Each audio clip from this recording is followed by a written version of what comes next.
ఈరోజు మా ఫ్రెండ్స్ వస్తున్నారు, వాళ్ళ కోసం అని చెప్పి నేను ఈ తోటకూర పకోడా తయారు చేస్తా. సూపర్ ఉంటుంది. ఇది ఎలా తయారు చేస్తున్నానో మీరు కూడా చూడండి. ఇవి ఉల్లిపాయలు కొంచెం ఇలా పొడవుగా కట్ చేసుకొని ఇట్లా కలిపేసేయండి, విడివిడిగా వచ్చింది. ఇట్లా విడివిడిగా చేసుకొని పక్కన పెట్టుకోండి ఉల్లిపాయలు.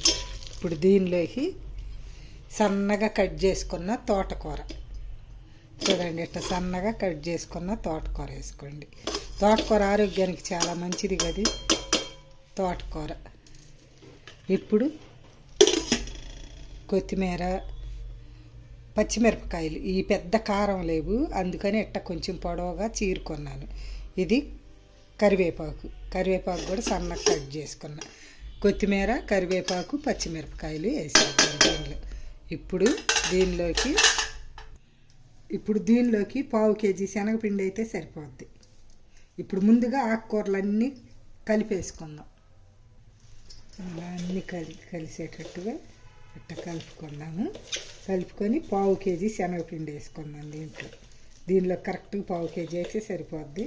1/2 కేజీ శనగపిండిను 1 స్పూను బియ్యం పిండి.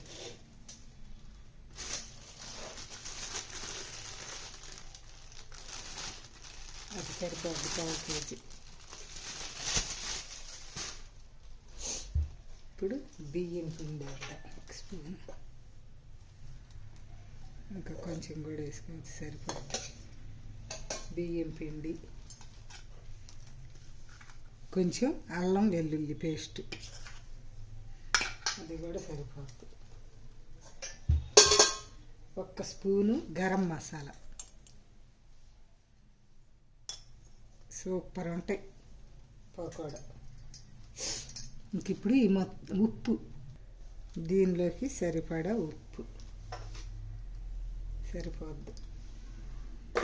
ఇంకా ఇవే చక్కగా మొత్తం కలిసిందాక కలుపుదాం. ఇలా కలిపేద్దాం.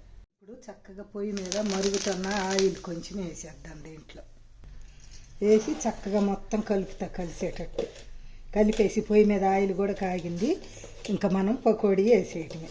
ఇప్పటి వరకు మనం అయితే నీళ్లు పోయినాయి కదా, ఇప్పుడు కొంచెం ఇట్లా చిలకరించుకోవాలి. ఎక్కువ వేసుకోకూడదు నీళ్లు, ఇవే సరిపోతాయి. ఇది వేసి ఇప్పుడు మనము పకోడా వేద్దాం. ఇలానే ఇట్లా కలిపితే సరిపోద్ది. ఇప్పుడు ఈ ఆయిల్ కూడా కాగింది, మనం పకోడా వేసేద్దాం.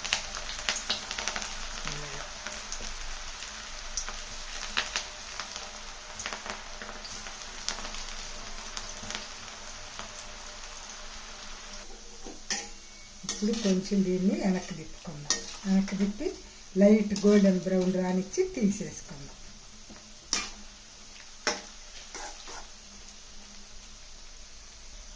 ఇప్పుడు చక్కగా వేగిపోయినవి, వీటిని తీసేద్దాం.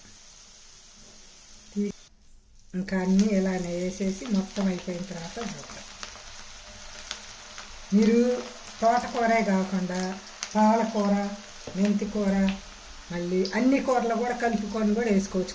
కొంచెం మునగాకు, కొత్తిమీర, చామాకు, అట్ట అన్ని ఆకుకూరలతో కూడా చక్కగా పకోడా వేసుకోవచ్చు. ఆరోగ్యకరంగా టేస్టీగా కూడా ఉంటుంది.